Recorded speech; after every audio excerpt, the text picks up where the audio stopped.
Boris Johnson isn't giving up. Even a series of legislative and personal defeats in the last 24 hours hasn't doubted the Prime Minister. He says an election is the only way out. Boris Johnson's own brother resigned as an MP and a government minister. He was only appointed a few weeks ago.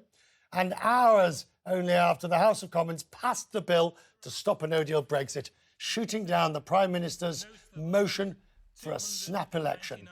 Speaking in Wakefield in Yorkshire, Mr Johnson made one thing clear: he will not delay Brexit.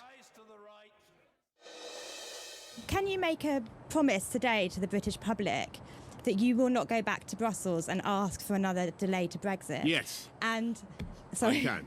And would you I'd rather be dead in a ditch. So you would resign first, Prime Minister, rather than go and ask for that delay? Look, I just don't. I really. It costs £1 billion a month. It achieves absolutely nothing.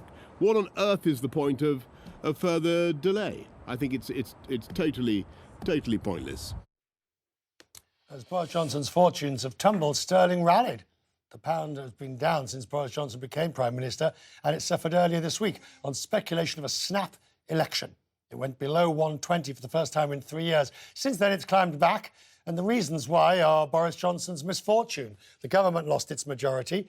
There's a motion to take control of the House succeeded. The Commons voted to block a no deal. You could follow all of those right the way up, and you'll see the pound recovering throughout. And the Lords agreed to push through the bill, ending fears of a filibuster. So, two people who know more about this than most, Bianca and Anna, are with me. Let's start with you first, because on the politics, and come to you on the money. On the politics, Bianca, the speech he gave in Wakefield today, I mean, he says he still wants a general election. Is the opposition going to give him it? It will give him an election. The question is just when, because they wanted to call it at a time that's advantageous to the Labour Party. Today was touted as a potential first campaign speech for the Boris Johnson re-election campaign. And if that was the case, it did flop a little bit. It was a shaky start. We were all listening to it. But what he did underscore is the fact that he is not willing to extend beyond the 31st of October. You see, for Johnson, and he's said this in private, he's told his backbenchers this, extension means extinction of the Conservative Party. So he wants to mop up that vote from the Brexit Party. He's now left with an election as his only good move. Not even a good move. You play chess, Richard, like Zugzwang. He's got no good moves left. It's the least bad move. He's got to go for it. Actually, I don't. Don't you? No, don't look so pleased. Just shamed him on live television. That's all right.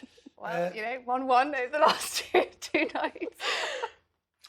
Anna, please, take us into the financials. Well, talking of the least worst elements, Deutsche Bank have said that the idea of a pre-October 31st election is the, quote, least worst of all scenarios this week. And they think that is one of the big reasons the pound is up over $1.23 now, isn't it? What, because they think he's going to lose? Well, this is the thing. There are three outcomes they see, and I would love to know if you would agree with this. Option number one, they say, Remain coalition alliance. They think that means it's much more likely you have an orderly Brexit or no Brexit at all. Second option, a large Conservative majority. They see that as a way of Boris Johnson being able to force the EU into getting a deal. Third option, a slender Conservative majority. Worst option, back to where we are now. Most pollsters would say it's unlikely that you're going to get a clear-cut government. So whatever happens, you're going to probably get Conservatives maybe in coalition with somebody else or a very slim majority, or you'll get Labour in coalition with the SNP or a grouping. The issue is, yes, there's a Remain alliance against a no-deal Brexit, but nothing beyond that. Okay. Listen to Nigel Evans, Conservative MP, who was with me on Express. And all we've been doing is wargaming the various scenarios that could possibly happen between now and whenever the next election happens. And you'll be pleased to learn I've whittled it down to about 20.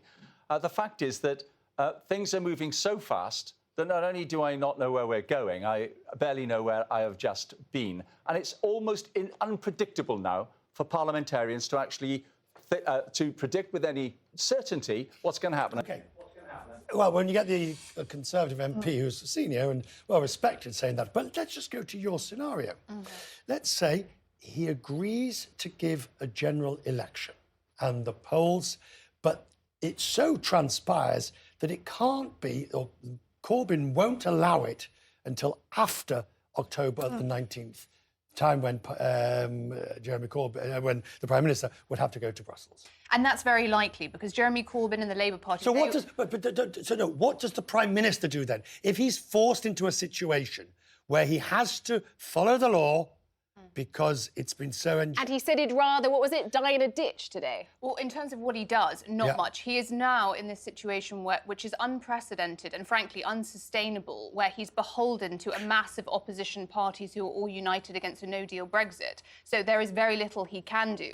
And they will be definitely doing all that they can to try and ensure that they push the date past the 31st of October, therefore undermining Boris Johnson's promise to the people. Let's assume they do push it. I mean, Boris Johnson's embarrassment to one side, that he has to go back, he has to do, the opposite of George Bush's read my lips and do what he'd said he wouldn't do. But that's not the end of the world. And let's say it all goes to January. What happens between now and then? I mean, isn't the Prime... I mean, everybody says, according to this, they all want certainty. That's the thing from business. And today we had the CBI saying they see a small chink of hope here for business, but more and more uncertainty. And this but is manufacturing data showed it was one bit of statistics. It's falling out of bed. And business investment as well. And every month this continues, it just gets worse and worse and worse. So for business, yes, they don't want a no-deal Brexit. There are immediate concerns there, but a continuing situation like we have is no good for the economy. And a delay, last words to you, a delay till January. Isn't the Prime Minister right? It serves nothing. It doesn't. We're going to be confronted with the same problem. That a no-deal Brexit could potentially still be possible with a new mandate for Boris Johnson, let's say, in January. All the problems are just going to be kicked down the road a little bit. One thought does just occur to me. James Blitz on this programme last night said, really, this election, when it comes down to the possibility of a no-deal from Johnson or Jeremy Corbyn as Prime Minister. And I have to say, currency analysts say that a Jeremy Corbyn government is even worse than a no-deal Brexit. And polling would back that up.